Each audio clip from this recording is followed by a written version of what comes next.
ஆக்சுவலாக நான் வெளியே போயிட்டேன்னு நினச்சி கத்திட்டு இருக்கு.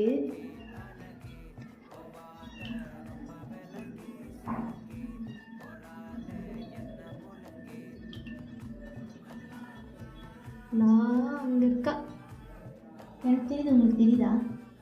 இல்லையோ? அந்த கட்டல் கிட்ட பாருங்க, கட்டல் கால் கிட்ட பார்த்தீங்கன்னா தெரியும். நம்மளதான் தேடிட்டு இருக்கா.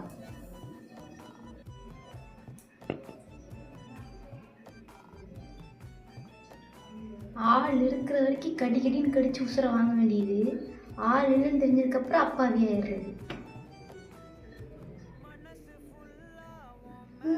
நான் உள்ளதான் இருக்கேன்னு தெரிஞ்சு வருதுடியோ. அவ்வளோ சென்சிங் டென்ஸ் இருக்கா அவனுக்கு. ஹைட்டுடி, உன்னால் வர முடியாதுடி.